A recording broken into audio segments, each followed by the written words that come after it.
នេះខ្ញុំសូមគោរពជម្រាបសួរលោកស្រីអ្នកនាងកញ្ញាដែលកំពុងតាមដានទស្សនានៃការផ្សាយរបស់ Page នៃ Visual Apsara ជាទីមេត្រីខណៈពេលនេះនាងខ្ញុំលឿងសុផានីសូមជូនព្រឹត្តិការណ៍ប្រចាំថ្ងៃ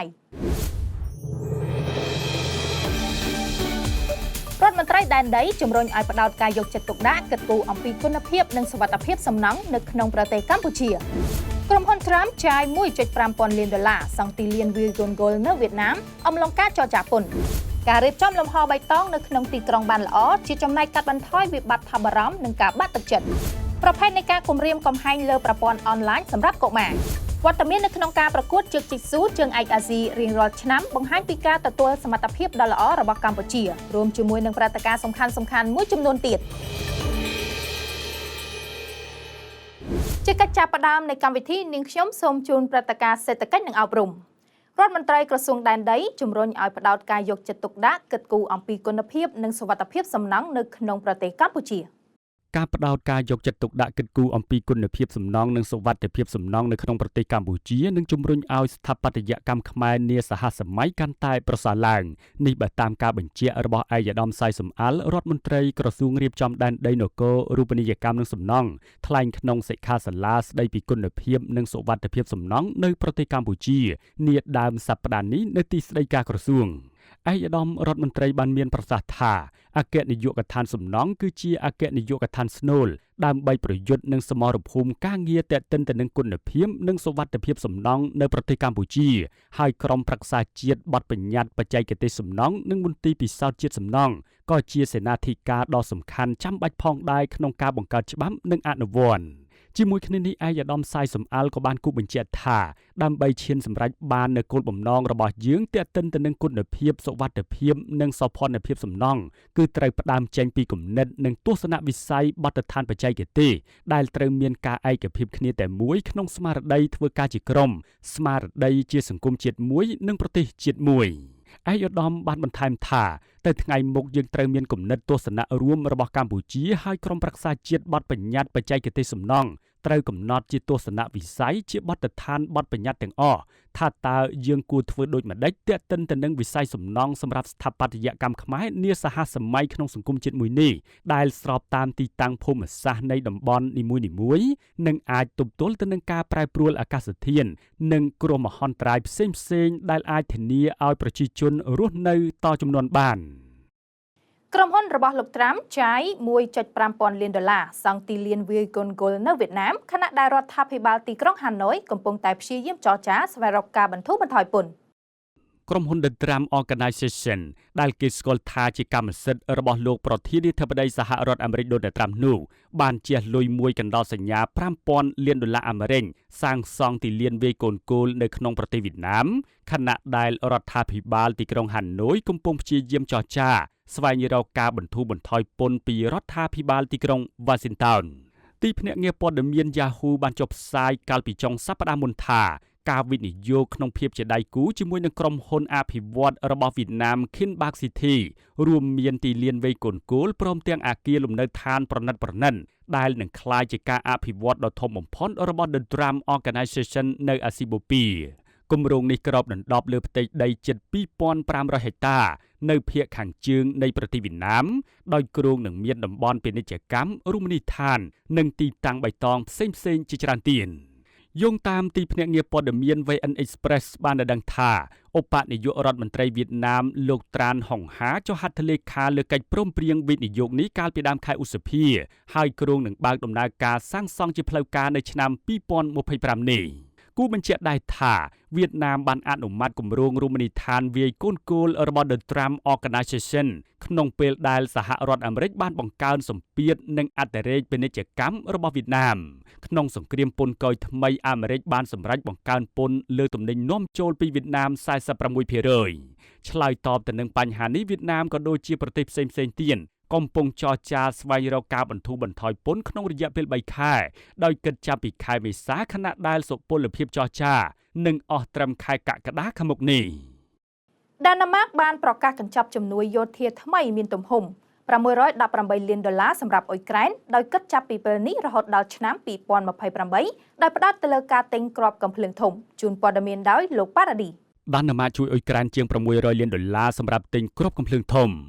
ដានឺម៉ាបានប្រកាសកញ្ចប់ជំនួយយោធាថ្មីមានទំហំ$618 លានសម្រាប់អ៊ុយក្រែនគិតចាប់ពីពេលនេះរហូតដល់ឆ្នាំ2028ដោយផ្ដោតលើការទិញគ្រាប់កាំភ្លើងធំក្រសួងការពារជាតិដានឺម៉ាបានបញ្ជាក់នៅក្នុងសេចក្តីថ្លែងការណ៍ថ្មីៗនេះថាជំនួយនេះរួមមានការផ្ដល់មូលនិធិសម្រាប់ប្រព័ន្ធគ្រាប់កាំភ្លើងធំគ្រាប់រំសេវនិងឧបករណ៍យោធាសម្រាប់កងទ័ពអាកាសអ៊ុយក្រែនជំនួយនេះទទួលបានហិរញ្ញប្បទានក្នុងក្របខ័ណ្ឌគាំទ្រផ្នែកយោធាក្រោមមូលនិធិអ៊ុយក្រែនរបស់សហភាពអឺរ៉ុបហើយត្រូវបានសងវិញតាមរយៈមធ្យោបាយសន្តិភាពអឺរ៉ុបរបស់ឡុងផ្នែកសំខាន់នៃជំនួយរបស់ដានឺម៉ាត្រូវបានចែកចេញទៅឲ្យក្រុមហ៊ុន Czech Emission Initiative ដែលបង្កើតឡើងនៅក្នុងឆ្នាំ2024ដោយប្រទេសដានឺម៉ាឆេកនិងហូឡង់ដើម្បីផ្ដល់ហិរញ្ញប្បទានដល់ការទិញគ្រាប់កាំភ្លើងធំរហូតដល់800,000គ្រាប់សម្រាប់អ៊ុយក្រែនបានត្អូញត្អែជាយូរមកហើយអំពីកង្វះគ្រាប់រំសេវទប់ទល់ទៅនឹងកងកម្លាំងកាំភ្លើងធំរបស់រុស្ស៊ីហើយបានអំពាវនាវដល់អ្នកគាំទ្រលោកខាងលិចរបស់ខ្លួនបង្កើនការចែកចាយគ្រឿងបរិក្ខារយោធាបើទោះបីជាក្រុមហ៊ុនផលិតឧបករណ៍យោធាអឺរ៉ុបបង្កើនសន្ទុះផលិតឆ្លើយតបតម្រូវការក៏ដោយយ៉ាងណាមិញរុស្ស៊ីថ្កោលទោសយ៉ាងខ្លាំងចំពោះការដឹកជញ្ជូនអាវុធរបស់លោកខាងលិចទៅកាន់អ៊ុយក្រែនដោយប្រមានថាការធ្វើបែបនេះនឹងបន្តអូសបន្លាយសង្គ្រាមនៅអ៊ុយក្រែនជាពិសេសបង្កើនបន្ទុកសេដ្ឋកិច្ចបន្ថែមទៀតដល់អ្នកបង់ពន្ធការរៀបចំលំហបៃតងក្នុងទីក្រុងបានល្អជាចំណែកកាត់បន្ថយវិបត្តិថប់បារម្ភនិងការបាក់ទឹកចិត្តសុខភាពផ្លូវចិត្តប្រជាជនរស់នៅទីក្រុងមិនគ្រាន់តែរងឥទ្ធិពលពីកត្តាជីវសាស្ត្រនិងបរិបទសង្គមដែលពួកគេរស់នៅប៉ុណ្ណោះទេវាត្រូវបានបង្កប់នៅចង្វាក់រចនាសម្ព័ន្ធនិងទំហំទីក្រុងផងដែរខណៈពេលដែលទីក្រុងកំពុងកើនឡើងនិន្នាការនេះបង្ហាញកាន់តែច្បាស់ថាការ design អភិបាលកិច្ចនិងការគ្រប់គ្រងបរិស្ថានទីក្រុងមិនមែនជាកង្វល់ផ្នែកហេដ្ឋារចនាសម្ព័ន្ធនោះទេប៉ុន្តែគឺជាបញ្ហាសុខភាពសាធារណៈក្នុងចំណោមបញ្ហាប្រឈមបន្ទាន់បំផុតរបស់ពិភពលោកនោះគឺជំងឺបាក់ទឹកចិត្តខណៈបច្ចុប្បន្នជំងឺនេះជាវិបត្តិសុខភាពឈានមុខគេរបស់ពិភពលោកបរិបទសង្គមការអន្តរាគមន៍ព្យាបាលនៅតែមានសារៈសំខាន់ទីធ្លាដែលមនុស្សរស់នៅផ្លាស់ទីនិងតាក់ទងគ្នាមានឥទ្ធិពលយ៉ាងខ្លាំងទៅលើផ្លូវចិត្តបុគ្គលម្នាក់ៗផតតាំងបង្ហាញថានៅពេលគេ design ទីក្រុងដោយមិនគិតអំពីលំហដែលអំណោយផលទៅដល់សុខុមាលភាពវានឹងជះឥទ្ធិពលលើអារម្មណ៍ទំនាក់ទំនងការទប់ទល់ទៅនឹងភាពតានតឹងនិងសកម្មភាពរបស់អ្នករស់នៅទីក្រុងការ design ទីក្រុងដែលនាំឲ្យប្រជាជនមានវិបត្តិថប់បារម្ភការទទួលស្គាល់នេះបាននាំឲ្យមានការលេចចេញនូវការយល់ដឹងថ្មីអំពីអ្វីដែលគេហៅថាទីក្រុងថប់បារម្ភជាគំនិតចាប់យកវិធីដែលមានលក្ខណៈស្រពេចស្រពិលនៃការរចនាទីក្រុងដែលបង្កើតហានិភ័យនៃភាពតានតឹងចិត្តទីក្រុងថប់បារម្ភគឺជាពាក្យដែលត្រូវពិពណ៌នាអំពីប្រធានទីក្រុងនិងឥទ្ធិពលប្រមូលផ្ដុំនៃការ design លំហហេដ្ឋារចនាសម្ព័ន្ធនិងលក្ខខណ្ឌសង្គមបានរួមចំណែកដោយអចេតនាដល់ភាពតានតឹងផ្លូវចិត្តរ៉ាំរ៉ៃគំនិតនេះផ្ដល់នូវកញ្ចក់មួយសម្រាប់ពិនិត្យមើលអំពីរបៀបដែលសម្លេងរំខានការចល័តទីក្រុងការបែងចែកនៃលំហនិងកង្វះនៃហេដ្ឋារចនាសម្ព័ន្ធបៃតងមានឥទ្ធិពលមកលើសុខភាពផ្លូវចិត្តនេះគឺចាំបាច់បង្កើតក្របខ័ណ្ឌមួយដើម្បីគាំទ្រវិធីសាស្ត្រប្រកបដោយប្រយាប័ន្នការការពារនិងនិរន្តរភាពផ្លូវចិត្តចំពោះការរៀបចំផែនការនិងគោលនយោបាយទីក្រុងតម្រង់ទីក្រុងគឺជាកត្តាកំណត់សុខុមាលភាពផ្លូវចិត្តទីក្រុងអាចជំរុញអារម្មណ៍វិជ្ជមានសម្រាប់អ្នករស់នៅប៉ុន្តែក៏អាចធ្វើឲ្យអ្នករស់នៅទទួលបានអារម្មណ៍ថាអវិជ្ជមានដូចគ្នាផងដែរបរិយាកាសទីក្រុងដែលពោរពេញទៅដោយសម្លេងរំខានឥតឈប់ឈរភាពចង្អៀតណែនតាន់តាប់ប្រព័ន្ធដឹកជញ្ជូនមិនគ្រប់គ្រាន់និងកង្វះលំហបៃតងនឹងជំរុញឲ្យអ្នករស់នៅកើនឡើងនៅអារម្មណ៍អវិជ្ជមាននៅពេលដែលទីក្រុងត្រូវបាន design ឡើងដោយមិនគិតពីបទពិសោធន៍រស់នៅរបស់ប្រជាជននោះពួកគេនឹងប្រឈមទៅនឹងទុក្ខព្រួយព្រមទាំងភាពសោកសៅនៅក្នុងការរស់នៅប្រចាំថ្ងៃក្នុងទីក្រុងមេស៊ីកូសង្កាត់ដែលការ design មិនអំណោយផលសម្រាប់សុខុមាលភាពផ្លូវចិត្តមានប្រជាជនដែលកើតជំងឺបាក់ទឹកចិត្តច្រើនជាងសង្កាត់ទូទៅជាពិសេសក្នុងចំណោមស្ត្រីដែលពួកគេមានវិបត្តិដំណេកនិងមានអារម្មណ៍ថាអស់កម្លាំងជាប្រចាំថាមពលនៃហេដ្ឋារចនាសម្ព័ន្ធបៃតងនៅក្នុងការស្ដារតុល្យភាពអារម្មណ៍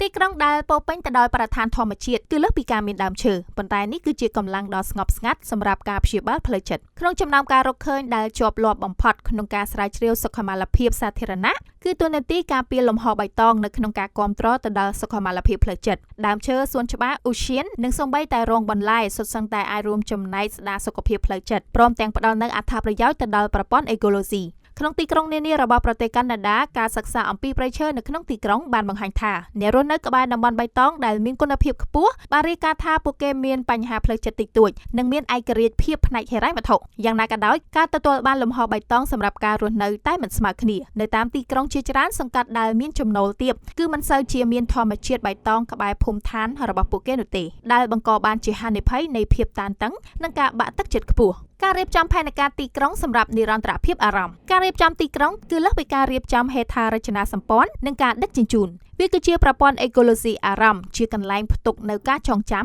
ំការបំលាស់ទីនិងបង្កើតអត្ថន័យសម្រាប់ការរស់នៅជំងឺធ្លាក់ទឹកចិត្តគឺជាទុក្ខលំបាកផ្ទាល់ខ្លួនសម្រាប់បុគ្គលផងនិងជាបញ្ហាប្រឈមសាធារណៈផងដែរបញ្ហានេះមិនត្រឹមតែកើតឡើងនៅលើបុគ្គលប៉ុណ្ណោះទេប៉ុន្តែក៏ពាក់ព័ន្ធទៅនឹងមជ្ឈដ្ឋានជុំវិញខ្លួនផងដែរខណៈពេលដែលតម្រូវការថែទាំផ្នែកវិទ្យាសាស្ត្រនៅតែមិនអាចខ្វះបានការបង្ការទុកមុនអាចផ្ដើមពីជំរើសមួយដែលធ្វើឡើងដោយអ្នករៀបចំផែនការនិងអ្នកបង្កើតគោលនយោបាយទីក្រុងលើកន្លែងដែលត្រូវដាំដើមឈើនិងរបៀបដែលលំហបៃតងភ្ជាប់ទំនាក់ទំនងរវាងមនុស្សនិងមនុស្សព្រមទាំងមនុស្សនិងធម្មជាតិប្រភេទនៃការគំរាមកំហែងលើប្រព័ន្ធអនឡាញសម្រាប់កុមារនាយកសម័យ Digital ប្រព័ន្ធអនឡាញជាកន្លែងដែលមនុស្សអាចធ្វើការទំនាក់ទំនងក៏ដូចជាទាញប្រយោជន៍ជាអតិបរមាពីប្រព័ន្ធនេះសម្រាប់ការប្រកបអាជីវកម្មជាដើមយ៉ាងណាមិញប្រព័ន្ធអនឡាញក៏ជាកន្លែងដែលអាចឲ្យអ្នកប្រើប្រាស់ងាយរងហានិភ័យពីការបោកប្រាស់នៅតាមប្រព័ន្ធអនឡាញអ៊ីនធឺណិតជាពិសេសនោះកុមារប្រសិនបើពួកគេមិនមានការយល់ដឹងអំពីរបៀបនៃការប្រើប្រាស់បច្ចេកវិទ្យា Digital ឲ្យបានត្រឹមត្រូវនិងមិនមានវិធានការត្រឹមត្រូវពីអាណាព្យាបាលការគំរាមកំហែងបែបនេះរួមបញ្ចូលការលួងលោមរូបភាពមិនសមរម្យរបស់កុមារដែលត្រូវបានថតដោយការបង្ខំការគំរាមកំហែងការបោកបញ្ឆោតការបញ្ចុះបញ្ចូ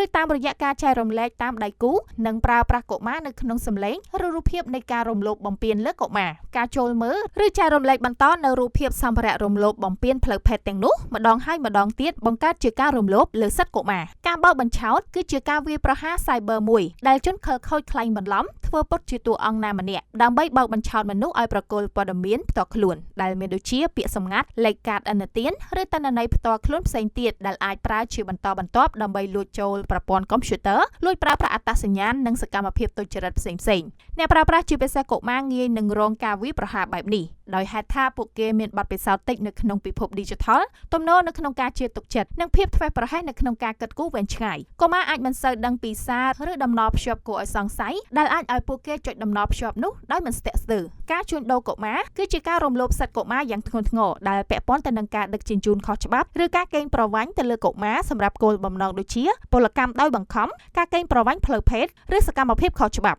់អ្នកជួញដូរជារឿយៗប្រើឧបាយកលដើម្បីទទួលបានការជឿទុកចិត្តពីកុមារដែលងាយរងគ្រោះជួនកាលធ្វើពុតជាផ្ដល់នូវជីវិតប្រសើរជាងមុនឱកាសឬផ្លូវចេញពីភាពក្រីក្រនាពេលបច្ចុប្បន្ននេះការកើនឡើងនៃអ៊ីនធឺណិតក៏បានធ្វើឲ្យកាន់តែមានភាពងាយស្រួលសម្រាប់អ្នកជួញដូរនៅក្នុងការកេងប្រវ័ញ្ចលើកុមារដោយប្រើថ្នាលអនឡាញប្រព័ន្ធផ្សព្វផ្សាយសង្គមនិងបណ្ដាញហ្គេមដើម្បីបង្កើតទំនាក់ទំនងទទួលបានទំនុកចិត្តនិងចុងក្រោយបង្ខំឲ្យកុមារស្ថិតនៅក្នុងស្ថានភាពគ្រោះថ្នាក់កុមារទាំងនោះច្រើនតែទទួលរងការរំលោភបំពានផ្លូវកាយផ្លូវចិត្តជាដើមដោយមានឱកាសតិចតួចនៅក្នុងការរត់គេចខ្លួនដូច្នេះការប្រយុទ្ធប្រឆាំងនឹងការជួញដូរកុមារតម្រូវឲ្យមានក្របខ័ណ្ឌច្បាប់រឹងមាំការយល់ដឹងនិងការប្រុងប្រយ័ត្នពីអាជ្ញាធរនិងសាធារណជនដើម្បីការពារកុមារពីការកេងប្រវ័ញ្ចនិងធានាសុវត្ថិភាពរបស់ពួកគេទាំងក្រៅបណ្ដាញសង្គមនិងអ៊ីនធឺណិត Gen Z នៅអឺរ៉ុបនិងអាមេរិកខាងជើងងាកមកប្រើទូរស័ព្ទចុចប៊ូតុងដើម្បីថែទាំផ្លូវចិត្តតើអ្នកធ្លាប់ចំណាយពេលនៅជាមួយនឹងអេក្រង់ជាច្រើនម៉ោងហើយមានអារម្មណ៍ថាតែមួយផ្លែតសោះក៏ចំណាយពេលមួយព្រឹកឬមួយល្ងាចទៅហើយដែរឬទេរឿងនេះកំពុងកើតឡើងចំពោះមនុស្សស្ទើរតែគ្រប់គ្នាហើយវាស្ទើរតែមិនអាចទៅរួចទេដែលយើងរស់នៅក្នុងសង្គមទំនើបដោយគ្មានបច្ចេកវិទ្យាទាល់តែសោះរាប់ចាប់ពីអ៊ីមែលការងាររហូតដល់ការអញ្ជើញផ្សេងៗជីវិតរបស់លោកអ្នកមានទំនាក់ទំនងយ៉ាងស៊ីជម្រៅជាមួយនឹងឧបករណ៍អេឡិចត្រូនិកប៉ុន្តែឥឡូវនេះមនុស្សពេញវ័យនិងមនុស្សវ័យជំទង់នៅអឺរ៉ុបនិងអាមេរិកខាងជើងជាពិសេសគឺនៅអាមេរិកកាន់តែច្រើនឡើងកំពុងតែងាកមកប្រើប្រាស់ទូរស័ព្ទដៃចុចប៊ូតុងវិញដោយប្រើតែសម្រាប់ការខលរកគ្នានិងផ្ញើសារតែប៉ុណ្ណោះនេះមិនមែនគ្រាន់តែជានិន្នាការចម្លែកនោះទេប៉ុន្តែគឺជាចលនាសកលដែលកំពុងកើតឡើងនៃការឆ្ពោះទៅរកការប្រើឧបករណ៍ Digital តិចតួចនិងរស់នៅដោយមានក្តីសុខខណៈ model ទូរស័ព្ទដៃ Nokia 3310 និង Light Phone 2 កំពុងទាក់ទាញអ្នកប្រើប្រាស់យ៉ាងច្រើនយោងទៅតាមរបាយការណ៍ឆ្នាំ2023ដែលចេញផ្សាយដោយ Counterpoint Research បានបង្ហាញថាការលក់ទូរស័ព្ទប៊ូតុងដែលមិនមែនជាទូរស័ព្ទ Smartphone នោះបានកើនឡើង 5% នៅអាមេរិកខាងជើងភាគច្រើនជាមនុស្សពេញវ័យដែលកំពុងតែកាត់បន្ថយភាពតានតឹងផ្លូវចិត្តដោយសារតែបច្ចេកវិទ្យា Digital ការសិក្សាជាច្រើនបានចង្អុលបង្ហាញពីទំនាក់ទំនងរវាងការចំណាយពេលច្រើនជាមួយនឹងអេក្រង់និងការកើនឡើងការថប់បារម្ភការធ្លាក់ទឹកចិត្តនិងអារម្មណ៍ឯកាដែលជានិច្ចកាលកើតឡើងនៅលើក្មេងវ័យជំទង់ការបដូរទៅប្រើប្រាស់ទូរស័ព្ទដៃដែលចុចប៊ូតុងគឺជាវិធីសាស្ត្រដ៏មានប្រសិទ្ធភាពនៅក្នុងការដោះស្រាយបញ្ហាផ្លូវចិត្តខណៈបើតាមការសិក្សារបស់ Royal Society for Public Health បានបង្ហាញថាការកំណត់ម៉ោងនៅជាមួយនឹងអេក្រង់អាចកាត់បន្ថយរោគសញ្ញា ញ្ញាថប់បារម្ភនិងជំងឺធ្លាក់ទឹកចិត្តការភ្ជាប់ទំនាក់ទំនងនៅក្នុងពិភពជាក់ស្ដែងមនុស្សចាំបាច់ត្រូវតែចូលរួមនៅក្នុងសង្គមនិងបង្កើតទំនាក់ទំនងជាមួយនឹងអ្នកដទៃហេតុនេះការងាកមកប្រើប្រាស់ទូរស័ព្ទចុចប៊ូតុងគឺជាមធ្យោបាយដ៏មានប្រសិទ្ធភាពមួយដែលជំរុញឲ្យមនុស្សឈប់សម្លឹងអេក្រង់និងចាប់ផ្ដើមទំនាក់ទំនងជាមួយនឹងមនុស្សខណៈមនុស្សពេញវ័យជាច្រើនបានរាយការណ៍ថាទម្លាប់នេះអាចជួយឲ្យទំនាក់ទំនងកាន់តែប្រសើរឡើងការសន្ទនាវិញកាន់តែស៊ីជម្រៅនិងធ្វើឲ្យមានការចូលរួមកាន់តែច្រើនជាមួយនឹងមិត្តភ័ក្តិនិងក្រុមគ្រួសារជួយឲ្យគេងលក់ស្រួលពន្លឺពណ៌ខៀវពីអេក្រង់អាចរំខានទៅដល់ការទទួលទានដំណេករបស់មនុស្សតាមរយៈកម្រិតពេលវេលាប្រើប្រាស់ទូរស័ព្ទដៃជាពិសេសនៅពេលយប់អាចជួយឲ្យមនុស្សគេងលក់លឿននិងគេងស្កប់ស្កល់ជាងមុនលើពីនេះការសិក្សាដែលចេញផ្សាយដោយ Computer in Human Behavior បានរកឃើញថាអ្នកដែលមានទម្លាប់ប្រើទូរស័ព្ទដោយមានពេលវេលាកំណត់ត្រឹមត្រូវអាចជួយឲ្យពួកគេពង្រឹងការផ្ដោតអារម្មណ៍និងការចងចាំបានល្អជាកិច្ចបន្តនាងខ្ញុំសូមជូនព្រឹត្តិការណ៍កីឡានិងកម្សាន្តវត្តមាននៅក្នុងការប្រកួតជើងជីកស៊ូជើងឯកអាស៊ីរៀងរាល់ឆ្នាំបង្ហាញពីការទទួលសមត្ថភាពដ៏ល្អរបស់កម្ពុជារាយការណ៍ដោយក្រុមការងារ MS Sportវត្តមានរបស់ក្រុមកីឡាជើងជីកស៊ូកម្ពុជាក្នុងការប្រកួតជើងជីកស៊ូជើងឯកអាស៊ីរៀងរាល់ឆ្នាំនៅប្រមាណឆ្នាំចុងក្រោយនេះបង្ហាញថាសមាជិកជើងជីកស៊ូទ្វីបអាស៊ីទាំងអស់បានទទួលស្គាល់សមត្ថភាពដ៏ល្អរបស់កម្ពុជានេះជាការលើកឡើងរបស់អាដាមថោងធុនប្រធានស្ដីទីសហព័ន្ធកីឡាជើងជីកស៊ូកម្ពុជាក្នុងឱកាសជូនដំណើរកីឡាករកីឡាការិនីទៅចូលរួមព្រឹត្តិការណ៍កីឡាជើងជីកស៊ូជើងឯកអាស៊ីអាយុក្រោម21ឆ្នាំនិងអដលនៅប្រទេសសុកដានីសម្រាប់ការប្រកួតនេះគឺមានសារៈសំខាន់ធំមកព្រោះជាជើងឯកអាស៊ីប្រចាំឆ្នាំ2025បាទហើយនេះគឺជាព្រឹត្តិការណ៍មួយតែសហព័ន្ធ Jiu-Jitsu កម្ពុជាតែងតែចូលរួមរាល់ឆ្នាំបន្ទាប់ពី World Championship មកគឺ Asian Championship នឹងដែលយើងអាចវាស់សមត្ថភាពសំខាន់រវាងសមាជិកក្រុមជម្រើសជាតិ Jiu-Jitsu មកទ្វីបអាស៊ីនឹងបានហើយកម្ពុជាចាប់ផ្ដើមមានដោយសារយើងមានវត្តមានរាល់ឆ្នាំគេចាប់ផ្ដើមទទួលស្គាល់យើងថាជាសហព័ន្ធមួយដែលមានស្នាដៃដែលអាចបានជ័យលាភីហើយបញ្ចប់ការប្រកួតនឹងលទ្ធផលខ្ពស់អាដាមថោងធុនមានប្រសាសន៍ថាកីឡាករកីឡាការិនីទាំង6រូបដែលត្រូវបានបញ្ជូនទៅចូលរួមសុទ្ធសឹងតែជាអ្នកមានសមត្ថភាពល្អៗអាចដណ្ដើមបានមេដាយជូនជាតិបាទនិយាយទៅយើងមើលតាមសមត្ថភាពនេះវាសមត្ថភាពខ្ពស់ដែរដល់អញ្ចឹងយើងបញ្ជូនតែកីឡាករកីឡាការិនីដែលអាចមានឱកាសឈ្នះដណ្ដើមបានមេដាយយកជូនជាតិវិញបច្ចុប្បន្នយើងមានកីឡាតាពលិកចំនួន6នាក់ស្រី3ប្រុស3កីឡាករមឿនលឹមសុបញ្ញាគាត់នឹងប្រកួតនឹងគីឡូក្រោម77គីឡូបុរសនឹងប្រភេទ Nuwaza ហើយ5កីឡាករកីឡាការិនីទៀតគាត់នឹងប្រកួតនឹងវិញ្ញាសា Dual នឹង Show គឺជាវិញ្ញាសាសម្ដែងបាទហើយគាត់សិតតែជាម្ចាស់មេដាយមាស SEA Games ពីមុនហើយក៏បានបង្ហាញសមិទ្ធផលនៅពេលប្រកួតតំបន់ឆ្នាំទៅនៅកោះបាលីនៅប្រទេសឥណ្ឌូនេស៊ីហើយក៏ដូចជាជើងឯកថ្នាក់ជាតិឆ្នាំនេះដែរនៅដើមឆ្នាំនេះដែរI think តាមវិញ្ញាសារបស់មឿនលឹមសុបញ្ញាលោកមឿនលឹមសុបញ្ញាវារៀងតឹងខ្លាំងដែរប៉ុន្តែគាត់បានទឹកត្រឡប់ពី training camp ពីសហរដ្ឋអាមេរិកជាមួយ AOJ គឺជា academy ដែលកញ្ញា Jessica Khan ក៏បានវឹកហាត់នៅនឹងដែរអញ្ចឹងយើងសង្ឃឹមខ្លាំងទៅលើវិញ្ញាសានឹងយើងមាន a lot of confidence in him ប៉ុន្តែចំពោះកីឡាការិនីកីឡាករសម្រាប់ dual show វិញ្ញាសាសម្ដែងក៏យើងសង្ឃឹមខ្លាំងដែរបាទប៉ុន្តែដោយបានជំរាបបងប្អូននេះគឺជាកម្រិតអាស៊ីដល់អញ្ចឹងយើងមានប្រទេសផ្សេងៗដែលគាត់ជាជើងខាងដែរដូចជាអារ៉ាប់រួមនិងថៃក្នុងវិញ្ញាសាកាហ្សាក់ស្ថានគឺជាកូរ៉េគឺជាបានវិញ្ញាសាខាងដែរបាទជាមួយគ្នានេះលោក Jasper Martin Paas គ្រូបង្វឹកក្រុមជម្រើសជាតិជីជីស៊ូកម្ពុជាបានបង្ហាញការតាំងចិត្តយ៉ាងមុតមមថានឹងព្យាយាមត្រួសត្រាយឲ្យកូនក្រុមទទួលបានមេដាយកម្រិតខ្ពស់ជាងមុនបន្ទាប់ពីទទួលបានមេដាយសម្រិត5គ្រឿងនៅប្រទេសអារ៉ាប់រួមអ៊ីម៉ារ៉េតកាលពីឆ្នាំទៅមិញលោកជឿថាប្រសិនបើកូនក្រុមធ្វើបានល្អលើកនេះនឹងធ្វើឲ្យមានសង្ឃឹមខ្ពស់ក្នុងការប្រជែងមេដាយមាស SEA Games នៅថៃក្នុងខែធ្នូខាងមុខចំណែកកីឡាការិនីទីនសវណ្ណបួរកែវកីឡាការិនីហេងស៊ីវហៀងកីឡាការិនីគង់ម៉ូណាជេស៊ីកាក៏បានបង្ហាញពីការបដិញ្ញាចិត្តខ្ពស់ក្នុងការប្រជែងមេដាយបងសម្រាប់លើកនេះអាចថាវាមិនពិបាកហើយក៏វាមិនស្រួលដែរបងព្រោះយើងត្រូវប្រកួតជាមួយនឹងច្រើនប្រទេសមែនតើហើយក៏គេខ្លាំងច្រើនដែរបងយើងអភិវឌ្ឍគេក៏អភិវឌ្ឍហើយប៉ុន្តែសម្រាប់លើកនេះខ្ញុំសង្ឃឹមថាខ្ញុំអាចនឹងធ្វើបានល្អជាងលើកមុនច្រើនអាចនឹងយកមេដាយជើងជាតិបានច្រើនដែរបងព្រោះខ្ញុំបានស ប្រឹងសមត្ថភាពខ្លួនឯងបានខ្លាំងជាងមុនហើយនឹងក៏បានសិក្សាពីសមត្ថភាពខ្លួនឯងនិងសិក្សាពីដៃគូដែលធ្លាប់ប្រកួតប្រជែងជាមួយខ្ញុំពីមុនមកថាយើងនៅខ្វះកន្លែងណាគេល្អកន្លែងណាយើងរៀនពីគេយើងបន្ថែមខ្លួនឯងចឹងហើយបងចឹងខ្ញុំសង្ឃឹមច្រើនក្នុងការប្រកួតលើកនេះបង ដោយសារតែខ្ញុំបានដកខាត់សមត្ថភាពក៏ដូចជាយកបទពិសោធន៍ពីការប្រកួតលើកមុនយកមកមើលឥឡូវថាយើងខ្វះខាតត្រង់ណាយើងហាត់ពង្រឹងឲ្យកាន់តែខ្លាំងថែមទៀតដែរ កីឡាករកីឡាការិនីទាំង6រូបដែលត្រូវបានបញ្ជូនទៅប្រកួតព្រឹត្តិការណ៍កីឡាជីជីតស៊ូជើងឯកអាស៊ី U21 និង Idol នៅប្រទេសសកដានីមានកីឡាករមឿនលឹមសុបញ្ញាកីឡាករគង់ម៉ូណាមិថូរ៉ាកីឡាករទូចពីកក្កដាកីឡាការិនីទីនសវណ្ណបូកែវកីឡាការិនីហេងស៊ីវហៀងកីឡាការិនីគង់ម៉ូណាជេស៊ីកាដឹកនាំដោយលោកសំអនបូរមីជាប្រតិភូលោក Jasper Martin Paas ជាគ្រូបង្វឹកនិងលោក Oliver Robert King ជាមន្ត្រីបច្ចេកទេសការប្រកួតប្រព្រឹត្តទៅពីថ្ងៃទី20ដល់ថ្ងៃទី28ខែឧសភានៅក្រុងអាហ្មានប្រទេសសកដានី ក្រុមការងារ MS Sport នៅតែបន្តជម្រាបជូនលោកអ្នកតាក់ទងទៅនឹងពាក់កណ្ដាលម៉ារ៉ាតុងអន្តរជាតិភ្នំពេញផ្លាស់ប្ដូរទីតាំងប្រកួត ទិវារត់ប្រណាំងអន្តរជាតិពាក់កណ្ដាលម៉ារ៉ាតុងភ្នំពេញរៀងរាល់ពាក់កណ្ដាលខែមិថុនាដើម្បីអបអរសាទរបុណ្យចម្រើនព្រះជន្មសម្ដេចព្រះមហាក្សត្រីនរោត្តមនាថសីហនុនិងផ្លាស់ប្ដូរទីតាំងប្រកួតពីមុខព្រះបរមរាជវាំងទៅមុខសួនច្បារវត្តបទុមវត្តីនេះតាមការដឹងពីឯកឧត្តមវត្តចម្រើនអគ្គលេខាធិការគណៈកម្មាធិការជាតិអូឡ িম্প ិកកម្ពុជា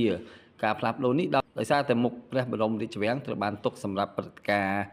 ធំៗជាលក្ខណៈជាតិនិងអន្តរជាតិអាដាមក៏បានអំពាវនាវឲ្យមានការចុះឈ្មោះចូលរួមឲ្យបានច្រើនគណៈបច្ចុប្បន្នមានអ្នកចុះឈ្មោះប្រមាណជាង 1000 នាក់ហើយទិវារត់ប្រណាំងអន្តរជាតិពាក់កណ្ដាលម៉ារ៉ាតុងភ្នំពេញធ្វើឡើងដើម្បីអបអរបុណ្យចម្រើនព្រះជន្មព្រះមហាក្សត្រីនរោត្តមនាថសីហនុព្រះវររាជមាតាជាតិខ្មែរស្វែងរកថវិកាសប្បុរសធម៌និងជំរុញទេសចរជាតិការប្រកួតមានវិញ្ញាសា21គីឡូម៉ែត្រ10គីឡូម៉ែត្រ5គីឡូម៉ែត្រនិងរត់កម្សាន្ត2គីឡូម៉ែត្រ ភ្នំព្រះទីកំសាន្តដែលអ្នកទេសចរបែបផ្សងព្រេងព្រៃភ្នំតែងប្រាថ្នាចង់ទៅដល់ តាមរយៈព្រៃភ្នំទេសភាពផ្កាចម្រុះសត្វព្រៃនិងអាកាសធាតុដ៏ត្រជាក់បានធ្វើឲ្យភ្នំខ្នងព្រះក្លាយជាតំបន់អេកូទេសចរធម្មជាតិមួយដែលស្ថិតនៅក្នុងដែនជម្រកសត្វព្រៃជួរភ្នំក្រវាញក្នុងឃុំថ្មដាស្រុកវាលវែងខេត្តពោធិ៍សាត់កំពុងស្ថិតនៅក្នុងក្តីប្រាថ្នាចង់ធ្វើដំណើរកម្សាន្តរបស់អ្នកទេសចរប្រុសស្រីដែលចូលចិត្តបែបការកម្សាន្តផ្សងព្រេង ភ្នំខ្នងព្រះឬអ្នកស្រុកហៅត្រឹមថាភ្នំព្រះដោយសារតែពលរដ្ឋក្នុងស្រុកបានហៅតគ្នាព្រោះសម្គាល់ទៅលើសន្តានជួរភ្នំដែលមានរាងដូចព្រះពុទ្ធនិព្វានកាលបើគេមើលពីខាងក្រោមភ្នំទៅ ជាមួយដំណើរទៅលើខ្នងភ្នំដែលអ្នកទេសចរត្រូវដើរដោយថ្មើរជើងប្រមាណ8គីឡូម៉ែត្រដោយចាំបាច់ត្រូវឆ្លងកាត់ព្រៃព្រឹក្សានិងចំណោតភ្នំជាច្រើនកន្លែងដោយអ្នកទេសចរម្នាក់ចាំបាច់ណាស់ត្រូវឆ្លងកាត់ទឹកអូថ្មស្លែរអិលតោងខ្សែឡើងចំណោតចោះចំណោតព្រៃឈើក្រាស់ថែមទៀតតាមដងផ្លូវដ៏វែងឆ្ងាយដោយប្រើរយៈពេលចាប់ពី5ម៉ោងទៅ8ម៉ោងតាមដំណើរលឿនឬយឺតទើបគេឡើងទៅដល់កំពូលភ្នំ អ្នកនាំផ្លូវនឹងក៏ជាអ្នកមគ្គុទ្ទេសក៍ប្រចាំមូលដ្ឋានដែលបានត្រួសត្រាយទីកំសាន្តភ្នំព្រះដ៏សំខាន់មួយរូបនេះបានប្រាប់ថាភ្ញៀវទេសចរអាចទស្សនាព្រៃព្រឹក្សាផ្កាព្រៃរុក្ខជាតិប្លែកៗជាច្រើនប្រភេទបន្ថែមលើនោះព្រឹកឡើងយើងអាចគយគន់ថ្ងៃរះតាមជ្រលងភ្នំច្រមុះបារាំងនិងពេលល្ងាចយើងអាចគយគន់ថ្ងៃលិចជាពន្លឺចូលសមុទ្រព្រំដែនខ្មែរថៃយ៉ាងស្រស់ស្អាតជាពិសេសពេលរាត្រីអ្នកទេសចរអាចសម្រាកនៅក្នុងតង់ដែលមានសីតុណ្ហភាពចន្លោះ10ទៅ15អង្សា លោកស្រីអ្នកនាងកញ្ញាជាទីមេត្រីពីកម្មវិធីសូមអនុញ្ញាតសម្រាប់បន្តិចសិន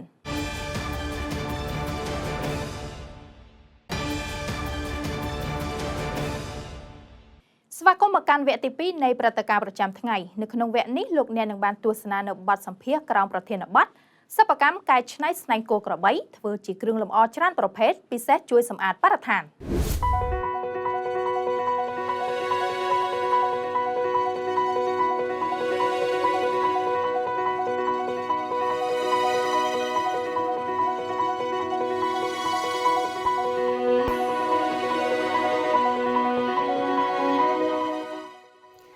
សូមគោរពនិងជំរាបសួរទស្សនិកជនជាទីគោរពនៅក្នុងថ្ងៃនេះនាងខ្ញុំមាននៅកិច្ចសម្ភាសន៍ពិសេសពាក់ព័ន្ធទៅនឹងផលិតផលនៅក្នុងស្រុកជាពិសេសនោះគឺសិប្បកម្មដែលធ្វើការកែច្នៃអំពីវត្ថុធាតុដើមដែលយើងយកសំណល់មកកែច្នៃនោះគឺតកតងទៅនឹងស្នែងគោស្នែងក្របីដែលទទួលទិញពីផ្ទះបងប្អូនប្រជាពលរដ្ឋដែលគាត់ធ្វើជាស៊ុប ជាអ្វីផ្សេងៗជាម្ហូបអាហារនោះយកមកធ្វើលក់ហើយជាពិសេសនោះគឺអាចរកបាននៅឯសត្វតាខេតផងដែរចឹងដឹងថាតើផលិតផលដែលយកចេញពីស្នែងគោឬក៏ស្នែងក្របីផលិតផលទាំងនោះអាចកែច្នៃធ្វើអ្វីបានខ្លះនេះខ្ញុំនឹងនាំលោកអ្នកទៅជួបជាមួយនឹងអ្នកស្រីគួនចិន្តាដែលគាត់គឺជាម្ចាស់ផលិតផលកែច្នៃគ្រឿងអលង្ការពីស្នែងគោនិងស្នែងក្របីចាជំរាបសួរចាអរគុណទៅដល់បងចិន្តាមែនតើដែលផ្ដល់ឱកាសសម្រាប់នាងខ្ញុំក៏ដូចជាការចែករំលែកទៅដល់ទស្សនិកជនក៏ដូចជាបងប្អូនប្រជាពលរដ្ឋរបស់យើងឲ្យបានដឹងពីផលិតផលរបស់បងតែម្ដងជាពិសេសនោះគឺសិប្បកម្មរបស់បងដែលដើររយៈពេលជាង20ឆ្នាំចាដែលបងប្រុសគឺជាអ្នកច្នៃផ្ទាល់ហើយសម្រាប់បងស្រីគឺជាអ្នករកទីផ្សារចាអញ្ចឹងចង់ឲ្យបងបង្ហាញពីប្រវត្តិក៏ដូចជាភាពលេចធ្លោពីខាងក្រោយខ្នងថាតើហេតុអ្វីបានជាបងដើរក៏ដូចជាខិតខំច្នៃប្រឌិតនៅផលិតផលទាំងអស់នេះដើម្បីជាការកែលម្អទៅលើសោភ័ណភាពក៏ដូចជារូបរាងកាយរបស់ស្ត្រីនិងបុរសដែលគាត់អាចជ្រើសរើសយកផលិតផលទាំងអស់នោះមកប្រើប្រាស់បានចា៎ចាជំរាបសួរនាងខ្ញុំឈ្មោះគួនចិន្តាជាអ្នកគ្រប់គ្រងអាជីវកម្មសុខមនីផលិតផលស្នែងនិយាយពីដំបូងឡើងមកគឺវាកើតចេញពីក្តីស្រឡាញ់ចាយើងស្រឡាញ់នឹងជំនាញមួយហ្នឹងហើយក៏ចង់ធ្វើវាតែនៅក្រៅរឿងដែលក្តីស្រឡាញ់ហ្នឹងក៏វាមានរឿងជាច្រើនដែលវាកើតឡើងដែលធ្វើយើងជួបប្រទះដែលធ្វើយើងស្រឡាញ់វាដោយសារយើងមើលឃើញថាកាកសំណល់ស្នែងគោក្របីជាច្រើនដែលគោចោលដែលមានសត្វល្អិតដែលមានក្លិនដែលធ្វើឲ្យប៉ះពាល់ដល់ពួកយើងផ្ទាល់តែម្ដងហើយយើងចង់មានគំនិតថាយើងអត់បានធ្វើឲ្យច្រើនទេតែយើងចង់ធ្វើវាឲ្យបានជារបស់ដែលអាចប្រើការបានកុំទុកវាចោលអញ្ចឹងព្រោះនៅស្រុកខ្មែរយើងអាចនិយាយថាវត្ថុធាតុដើមយើងសម្បូរចាហើយយើងក៏មានជំនាញទៀតអញ្ចឹងយើងចង់កែច្នៃវាហើយមុនដំបូងឡើយយើងអត់សូវមានម៉ូដអីច្រើនដែរយើងកែច្នៃបានតែត្រឹមតែរបស់ដែលតាំងផ្ទះទេតែមកដល់សប្តាហ៍នេះយើងចាប់ដើមព្យាយាមជាមួយនឹងអតិថិជនរបស់យើងថាគាត់ចូលចិត្តរបៀបម៉េចយើងចង់ច្នៃរបៀបដែលគាត់ស្រឡាញ់ចាអញ្ចឹងយើងធ្វើឥឡូវហ្នឹងមានលក្ខណៈតម្រូវតាមអតិថិជនវិញអញ្ចឹងបានជាយើងមានគ្រឿងអលង្ការមានរបស់ប្រើប្រាស់ហើយគ្រឿងតាំងលម្អផ្ទះបូករួមជាមួយដែរមានគេសួរខ្ញុំថាចឹងវ៉ាន់បងមានប្រហែលមុខខ្ញុំថាកំងបានអាចធ្វើអីក៏បានដែរឲ្យតែប្រាប់មកតែអ្វីដែលសំខាន់រាល់ថ្ងៃនេះមានជាង200មុខហើយចាបានន័យថាយើងមានតម្រូវការសម្រាប់អតិថិជនដែលគាត់ចង់បានជាប្រភេទបែបណាមកដល់ពេលនេះគឺយើងអាចច្នៃជូនគាត់បានហើយចាបងចិន្តានៅក្នុងការដែលយើងចាប់ផ្ដើមពីតូចរហូតមកដល់ពេលនេះយើងគិតថាមានគេស្គាល់ហើយផលិតផលរបស់យើងជាពិសេសនោះយើងបានដើរជាមួយនឹងផលិតផលភូមិមួយផលិតផលមួយក៏ដូចជាការតាំងបង្ហាញនៅផលិតផលខ្មែរជាច្រើននៅក្នុងការចូលរួមជាមួយនឹងបងប្អូនប្រជាពលរដ្ឋទាំងសិប្បកម្មទាំងឧស្សាហកម្មផ្សេងៗបងយល់ឃើញយ៉ាងណាដែរចំពោះផលិតផលខ្មែរយើងចាពេលខ្ញុំដើរដំបូងមានអតិថិជនខ្មែររបស់យើងភាគច្រើនគាត់តែងតែនិយាយថាផលិតផលខ្មែរថ្លៃហើយអត់សូវហ៊ានចង់ទិញទេតែដល់ពេលខ្ញុំដើរមួយរយៈក្រោយទៀតមកគឺសន្ទុះនៃភ្ញៀវខ្មែររបស់យើងហ្នឹងគឺមានការជួយគាំទ្រច្រើនដោយពួកគាត់មើលឃើញថាផលិតផលខ្មែររបស់យើងភាគច្រើនគឺនៅពាក់កណ្ដាលស្វ័យប្រវត្តិបានថាអត់ទាន់ស្រូវធ្វើទំនើបទេអញ្ចឹងត្រូវការចំណាយពេលនិងកម្លាំងពលកម្មច្រើនហើយម្យ៉ាងទៀតគាត់ក៏យល់ឃើញថានៅពេលដែលគាត់បានជួយទិញគាត់ក៏បានជួយដល់ក្រុមផលិតរបស់ពួកខ្ញុំដែលអាចផលិតវត្ថុធាតុដើមនៅក្នុងស្រុកនឹងបានហើយបង្កើតការងារនៅក្នុងស្រុកបានទៀតអញ្ចឹងហើយខ្ញុំឃើញថាប្រជាជនយើងខ្មែរយើងឡើយគឺគាត់បានជួយគាំទ្រច្រើនចាជាការពិតជាដោយដែលបងចិន្តាបានលើកឡើងចឹងថាអ្វីដែលយើងព្យាយាមធ្វើម្ដងតិចវានឹងល្អប្រសើរហើយជាពិសេសនោះគឺការរស់នៅរបស់យើងក៏ប្រកបដោយផាសុកភាពផងដែរបងចិន្តានៅក្នុងការដែលយើងកែច្នៃចេញពីស្នែងគោឬក៏ស្នែងក្របីមកដល់ពេលបច្ចុប្បន្នណាដោយដែលបងបានលើកហើយថាយកច្នៃបានច្រើនមែនតើថាតើផលិតផលអ្វីគ្រឿងអលង្ការអ្វីដែលភ្ញៀវចាប់អារម្មណ៍ខ្លាំងជាងគេរាល់ផលិតផលរបស់បងទាំងអស់ណាបច្ចុប្បន្ននេះគឺគ្រឿងអលង្ការចាចាប់អារម្មណ៍របស់គាត់មែនតើព្រោះវាមានម៉ូដច្រើនហើយវាមានភាពស្រស់ស្អាតរបស់វាអញ្ចឹងគាត់ស្រឡាញ់គ្រឿងអលង្ការបើជារបស់ប្រើប្រាស់ក៏ពួកគាត់ចូលចិត្តប្រើដែរគាត់ថាចេះគាត់ចង់ទិញរបស់ប្រើប្រាស់របស់យើង ព្រោះគាត់ចង់ឲ្យកូនគាត់ណាមើលឃើញថាចេះសែនកខ្យល់ហ្នឹងណាជំនាន់ប៉ាម៉ាក់ប្រើហ្នឹងណាកូនជំនាន់ក្រោយអាចនឹងគ្មានទេក៏ប៉ុន្តែគាត់ទុកអនុស្សាវរីយ៍មួយហ្នឹងថានៅពេលដែលគាត់មិនស្រួលខ្លួនគាត់មានអ្នកដែលនៅចិត្តដិតរបស់គាត់ហ្នឹងចិត្តដិតគាត់ហ្នឹងមកថែទាំគាត់ចាមកកោសម៉ាស់សាឲ្យគាត់អញ្ចឹងគាត់ម្នាក់ដែលនៅចិត្តរបស់គាត់ហ្នឹងគឺបានផ្ដល់ក្តីស្រឡាញ់ឲ្យគាត់អញ្ចឹងហើយបានជាគាត់ទុកជាអនុស្សាវរីយ៍គាត់ថាទោះបីជាគាត់មិនប្រើក៏គាត់ទិញទុកដែរនេះខ្ញុំលើកសែនកោសខ្យល់ឲ្យមើលនេះចាឃើញទេហើយវាស្រស់ស្អាតមែនតើដោយសារអីអានេះជាធម្មជាតិស្នែងវាជាតសៃហើយតសៃវាដុះមកហ្នឹងគឺអត់ស្មើគ្នាទេអញ្ចឹងបង្កើតមានពណ៌ធម្មជាតិដែលអត់ដូចគ្នាអញ្ចឹងមួយគឺមួយហើយអ្នកខ្លះគាត់ថាហេតុអីបានបងមិនព្រមធ្វើឲ្យត្រង់ខ្ញុំថាស្នែងខ្លះវាកោងណាទោះបីយើងចង់ពុតឲ្យវាត្រង់ក៏វាអត់ត្រង់ដែរតែអានេះក៏វាស្រស់ស្អាតបែបរបស់វាដែលកោងត្រង់ស្អាតបែបផ្សេងកោងស្អាតបែបផ្សេងទៀតដែលយើងថាចង់បាក់កោងនឹងទៀតអត់មានក៏មានដែរបងចិនដានៅពេលដែលបងចង់និយាយថាធម្មតាសិប្បកម្មយើងនៅផ្ទះហើយការលក់របស់យើងគឺទៅតាមការតាំងបង្ហាញពីពណ៌ឬក៏ផលិតផលភូមិមួយផលិតផលមួយចឹងទៅចុះបើសិនជាភ្ញៀវគាត់ចង់កម្មងបងឬក៏គាត់ចង់ជាវរបស់បងយកទៅប្រើប្រាស់ឬក៏ជាវត្ថុអនុស្សាវរីយ៍ផ្សេងៗក៏អាចទាក់ទងតាមណាដែរខ្ញុំមាន Facebook page ចាដែលមានឈ្មោះសុមនីផលិតផលស្នែងហើយលេខទូរស័ព្ទគឺមាន2ខ្សែ011 805 866និងលេខ Telegram 087 44 73 86យើងលេខ page របស់យើងហ្នឹងយើងមានទាំង Facebook មានទាំង Instagram ហើយឥឡូវហ្នឹងចង់បង្កើតក្នុង Telegram ទៀតដើម្បីឲ្យភ្ញៀវគាត់អាចចូលបានគ្រប់ channel ដែលគាត់ធ្លាប់ប្រើអញ្ចឹងចាសម្រាប់បងចិនដាថាតើមានពាក្យពេចន៍អ្វីផ្ដាប់ផ្ញើទៅដល់ម្ចាស់អាជីវកម្មដូចបានន័យថាម្ចាស់អាជីវកម្មនៅក្នុងស្រុកដែលបង្កើតនូវផលិតផលដោយខ្លួនឯងដែលចង់បង្ហាញនៅលើទីផ្សារទាំងក្នុងស្រុកនិងក្រៅស្រុកថាតើគួរតែបំផុសគំនិតគាត់បែបណាក៏ដូចជាលើកទឹកចិត្តគាត់យ៉ាងណាដែរនៅក្នុងការដើរអាជីវកម្មដូចដែលបងបានកំពុងតែដើរនៅពេលបច្ចុប្បន្នទាំងដួលផងទាំងជោគជ័យផងបែបនេះណាបងចាសម្រាប់ម្ចាស់អាជីវកម្មទាំងអស់សូមធ្វើដោយក្តីស្រឡាញ់មុនគេចារឿងចំណេញគឺអ្នកទាំងអស់គ្នាតែងតែចង់ចំណេញទាំងអស់ប៉ុន្តែអ្វីដែលធ្វើឲ្យយើងដួលហើយយើងងើបបានគឺដោយសារតែយើងស្រឡាញ់យើងអត់ព្រមឈប់អញ្ចឹងហើយថ្ងៃហ្នឹងយើងអាចបរាជ័យតែថ្ងៃក្រោយយើងនឹងអាចជោគជ័យដោយសារយើងធ្វើវាហើយយើងមិនព្រមឈប់យើងមិនឈប់យើងនៅតែធ្វើវាតទៀតដែលធ្វើឲ្យអាជីវកម្មដែលធ្លាប់តែបរាជ័យក៏នៅអាចមានឱកាសនឹងជោគជ័យដែរចាអរគុណដល់បងចិនដាខ្លាំងមែនតើនៅក្នុងការផ្ដល់ជាមតិយោបល់ក៏ដូចជាបង្ហាញអំពីភាពលេចធ្លោនៅក្នុងសិប្បកម្មរបស់បងផ្ទាល់ជាពិសេសនោះគឺបានជួយទៅដល់បរិស្ថានយើងជាច្រើនទាំងការយកផលិតផលមួយដែលគេហៅថាជាកាកសំណល់យកមកកែច្នៃអាចប្រើប្រាស់តុបតែងលម្អជាគ្រឿងសម្អិតសម្អាងផ្សេងៗផងដែរចា៎ទស្សនិកជនជាទីគោរពគណៈពេលនេះកម្មវិធីបានឈានដល់ទីបញ្ចប់នាងខ្ញុំខណ្ឌតិតវិរិយារួមទាំងបងស្រីគួនចិន្តាដែលគាត់គឺជាម្ចាស់សិប្បកម្មផលិតកែច្នៃគ្រឿងអលង្ការធ្វើអំពីស្នែងនិងក្រុមការងារទាំងអស់សូមអរគុណសូមគោរពលា